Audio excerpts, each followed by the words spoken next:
दिन रात लूटने काम कर रही हैं। जब एक तरफ आपके अधिकारों को लूटने के लिए बड़ी बड़ी साजिश हो रही है और तमाम तरह षड्यंत्र हो रहे हैं, तो आपको भी जागरूक होना चाहिए।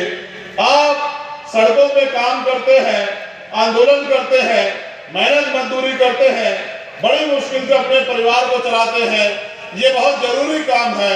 लेकिन जब तक आप सत्ता में नहीं आओ, क्योंकि सामाजिक परिवर्तन या किसी भी तरह का परिवर्तन तब तक नहीं हो सकता जब तक शक्ति आपके पास ना हो। और शक्ति भारतीय लोकतांत्रिक व्यवस्था में सत्ता में है, और सत्ता उनकी आती है जिनके ज्यादा एमएलए जीतते हैं। ये तो उपचुनाव है। हमारा प्रयास ये है कि आपकी मजबूत आवाज विधानसभा में जानी चाहिए। जिस तरह पार्लियामेंट में मैं आपके विषय को उठाता हूँ और कोशिश करता हूँ कि जो षड्यंत्र हो रहे हैं उनको बेनकाब करके आपको जागरूक करूं, कि आपको एहसास हो कि आपके बच्चों के आगे बढ़ने के रास्ते लगभग समाप्त करने की तैयारी तमाम सरकारों ने कर ली है। अगर अभी भी हम सोए रहे और चादर तान के घर में लेटे रहे तो वो दिन भी दूर नहीं कि जो बाबा साहब अम्बेडकर ने संविधान में अधिकार दिलाए थे वो भी धीरे धीरे संशोधित होकर खत्म हो जाएंगे। इसका एक उदाहरण ये है कि आज उत्तर प्रदेश में अभी कुछ दिन पहले उत्तर प्रदेश सरकार ने एक प्रेस विज्ञप्ति के जरिए ये जानकारी दी कि लगभग 27,000 स्कूल हम लोग बंद कर रहे हैं। 27,000 स्कूल, सरकारी स्कूल, इनमें बच्चे किसके पढ़ते हैं? आप और मैं बेहतर जानते हैं कि बाबा साहब अम्बेडकर ने कहा था कि शिक्षा शेरनी का वो दूध है जो पिएगा वो दहाड़ेगा। और आप ये भी जानते हैं कि शिक्षा हमारा हथियार है। 300-400 रुपए की मजदूरी करके हम गरीबी बेबसी की बेड़ियां नहीं काट सकते हैं। जब तक हम अच्छी शिक्षा लेके और अच्छा रोजगार करके सरकारी प्राइवेट नौकरी करके पैसे हमारी जेब में नहीं होंगे तब तक हम अपने परिवार को सुख सुविधा सम्मान नहीं दिला सकते हैं। इसलिए आप महसूस करो कि इन सरकारी स्कूलों में धंधा सेठों के बच्चे नहीं पढ़ते, पूंजीपतियों के बच्चे नहीं पढ़ते, और तो और सरकारी कर्मचारी अधिकारियों के बच्चे भी नहीं पढ़ते, नेता अभिनेताओं के बच्चे भी नहीं पढ़ते। इन स्कूलों में अगर कोई पढ़ता है तो गरीबों के बच्चे पढ़ते हैं, किसानों के बच्चे पढ़ते हैं, मेहनत कश कौमों के बच्चे पढ़ते हैं, और जाति व्यवस्था के आधार पे दलित, पिछड़े और दुष्टिम समाज के, आदिवासी समाज के बच्चे पढ़ते हैं।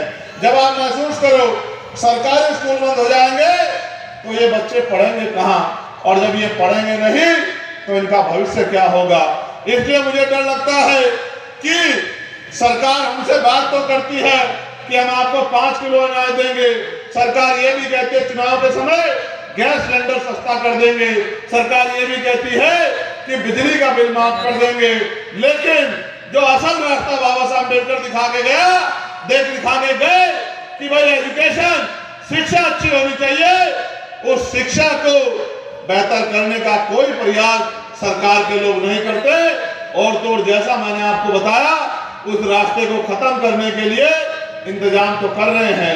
एक तरफ बड़े बड़े स्कूल बन गए हैं जिनमें अमीरों के बच्चे पढ़ते हैं, और एक तरफ सरकारी स्कूल है जहाँ गरीबों के बच्चे पढ़ते हैं। और सच ये है कि सरकारी स्कूलों की बिल्डिंग का इतना बुरा हाल है, आपके आसपास होगा कोई सरकारी स्कूल, जाकर देखना, ना साफ सफाई होगी, ना फर्नीचर अच्छा होगा, ना बिल्डिंग अच्छी होगी, और ना ही समय पे टीचर उपलब्ध होंगे। जितनी बच्चों की संख्या उस आधार पे भी टीचर नहीं होंगे। मैं तो अपनी आंखों से देखता हूँ। अभी एक सरकारी स्कूल में गया था, मेरे लोकसभा क्षेत्र में है।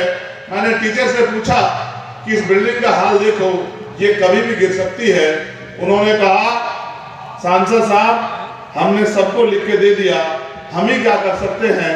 अगर इसको गिरना होगा और जिस तरह की इसकी हालात गिरेगी थी, तो जिस दिन गिरेगी उस दिन गरीब के बच्चों को नुकसान होगा, अमीरों को कोई फर्क नहीं पड़ता, और सरकार अमीरों की है।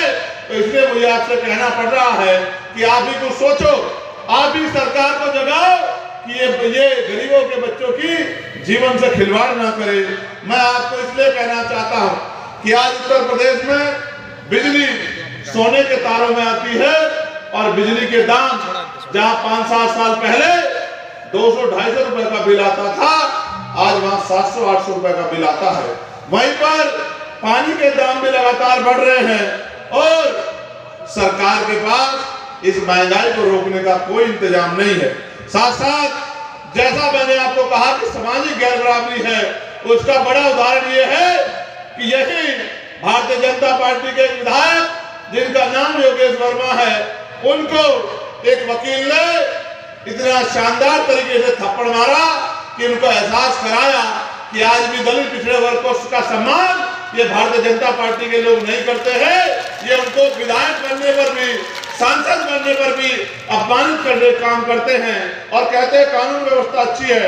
इतनी अच्छी है सम्मानित साथियों कि विधायक जी को अपने ऊपर हुए इस अपमान के लिए FIR कराने में 12-15 दिन लग गए। अगर इससे ज्यादा अमीर का कुत्ता या बैल भी या बकरी भी या गाय भी या भैंस भी अगर चोरी हो जाती तो 10 मिनट में FIR दर्ज होके और वो बैल बकरी और वो कुत्ता बिल्ली मिल जाते।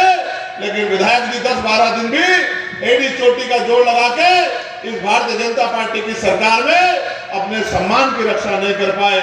इसलिए मैं आपको कहना चाहता हूं कि ये लड़ाई हम सब की है और हमें इसको लड़ना पड़ेगा। अभी ताजा उदाहरण देखिए, कोई भर्ती उत्तर प्रदेश की ऐसी नहीं है जिसका पेपर लीक ना हुआ, और पेपर लीक तो हुआ और फिर आरक्षण में भी घोटाला हुआ। चाहे यूपी पुलिस का मामला हो, चाहे 69,000 शिक्षक भर्ती का मामला हो, और 69,000 शिक्षक भर्ती में दलित पिछड़े वर्ग के बच्चों के 20,000 पद इसी योगी आदित्यनाथ जी की सरकार ने लूटने का काम किया। और मेरे आज भी याद है, आपकी ताकत से हमने इको गार्डन में आंदोलन करके उनको न्याय दिलाने का काम किया था और सरकार ने 6,800 नियुक्तियां उनको देने का काम किया था। 5 दिन हम लोग खुले आसमान में लेटे रहे कि हमारे भाइयों को रोजगार मिल जाए। इसीलिए हम लोग राजनीति कर रहे हैं कि उनके घरों में रोशनी पैदा हो जाए। लेकिन जब उनको 6,800 नौकरियां मिली तो इन्हीं के लोग कोर्ट चले गए और कोर्ट ने फिर उस पर रोक लगा दी। अभी फिर हाईकोर्ट ने भी आदेश कर दिया तो इन्हीं के लोग सुप्रीम कोर्ट चले गए, फिर वो नियुक्तियां जो की तो रह गई। समस्या ये है कि यही मारते हैं और यही बचाते हैं और हमारे लोग इनको ही अपना मान के इनको वोट की ताकत देते हैं। उस पुराने बात को छोड़ो, आज की बात पे आओ। अभी लोक सेवा आयोग प्रयागराज के आगे बच्चे आंदोलन कर रहे हैं पिछले 3 दिन से। बेटियां हैं, बेटे हैं, हमारी बहनें हैं, मैं उनको सुन रहा हूं। उनकी मांग जायज है, उनकी मांग जायज है, मैं उनको सुन रहा। जाना